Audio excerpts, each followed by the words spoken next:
Can a story of survival also be a story of faith? What if survival meant choosing belief over logic? What if the truth wasn't about facts, but about meaning?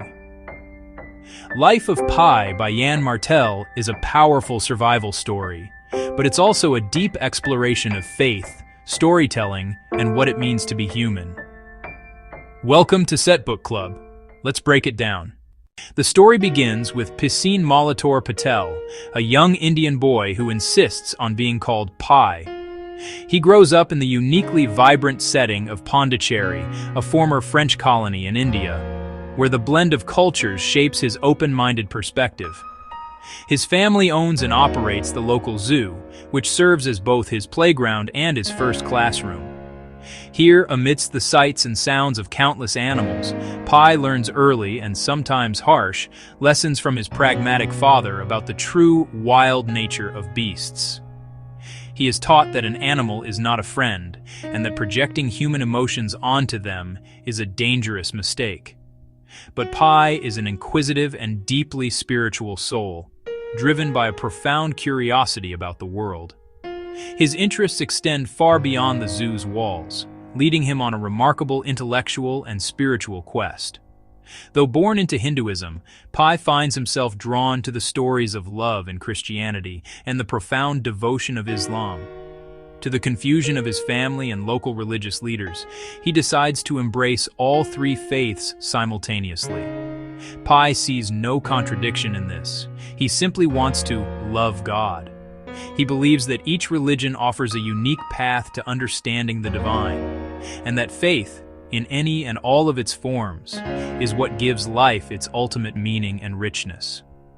This deep-seated need for belief and his unusual capacity to hold multiple truths at once will soon be tested in the most unimaginable way when disaster strikes.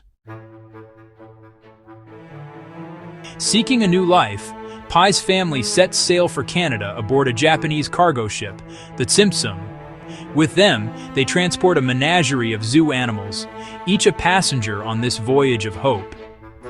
The initial days are filled with the tranquil rhythm of the sea, a vast expanse of blue promising a brighter future. But the Pacific Ocean is unpredictable. Without warning, a monstrous storm descends. The sky turns black, and the sea transforms into a churning vortex of chaos. In the dead of night, the ship is battered by colossal waves, its structure groaning under the immense pressure. Alarms blare, mixing with the roar of the tempest. The Symbolism is swallowed by the ocean, sinking into the abyss with almost everyone on board. Miraculously, Pi is thrown onto a lifeboat and survives. As dawn breaks, the storm's fury gives way to an eerie, desolate calm. He is a lone speck in the immense, indifferent Pacific, but he soon discovers he is not entirely alone. The lifeboat holds a strange and terrifying collection of fellow survivors.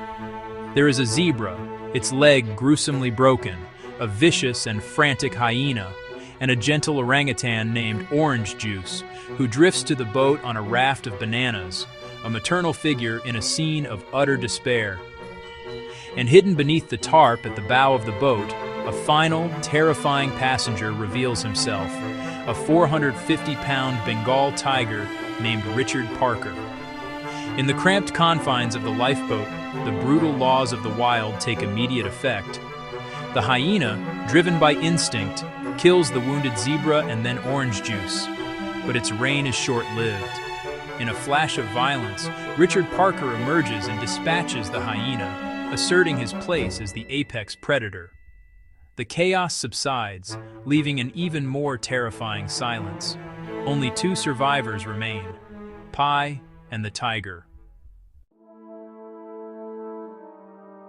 For an astonishing 227 days, Pi survives adrift on the Pacific Ocean, sharing his lifeboat with the Bengal tiger, Richard Parker.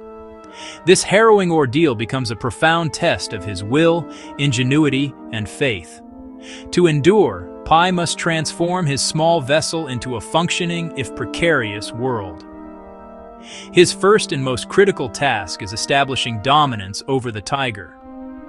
Drawing on the lessons his father taught him at the zoo, Pi uses a whistle and the rocking of the boat to mark his territory and condition Richard Parker, creating a fragile truce between man and beast. He develops strict routines, meticulously rationing the emergency supplies, fishing for food, and collecting precious rainwater. These daily rituals provide structure and purpose, a defense against the crushing despair of his situation. Through reason and discipline, he masters the practical challenges of survival. But Richard Parker is more than just a physical threat. He becomes a powerful symbol. The tiger represents Pi's own primal fear, a constant, terrifying presence that keeps him sharp and alert. He also embodies Pi's own emerging animal instincts, the savage nature required to kill for food and survive at any cost. Most importantly, the tiger fuels Pi's will to survive. The immense responsibility of caring for Richard Parker, feeding him, managing him, gives Pi a focus beyond his own suffering. As Pi later admits, without the tiger to keep him occupied and afraid, he would have simply given up and lost the desire to live. Faith versus reason. The novel asks, is belief irrational or necessary? Is a story less true if it gives comfort? Human nature. The animals reflect aspects of humanity: violence, survival instinct, morality under pressure, storytelling, and truth. At the end, Pi offers two versions of his story. One with animals, one with humans, darker and more brutal. The listener must choose which story to believe.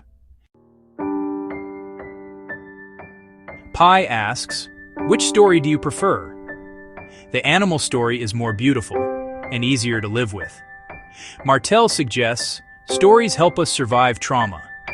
Truth isn't just about facts, it's about meaning. Life of Pi reminds us that belief, hope, and imagination can be acts of survival.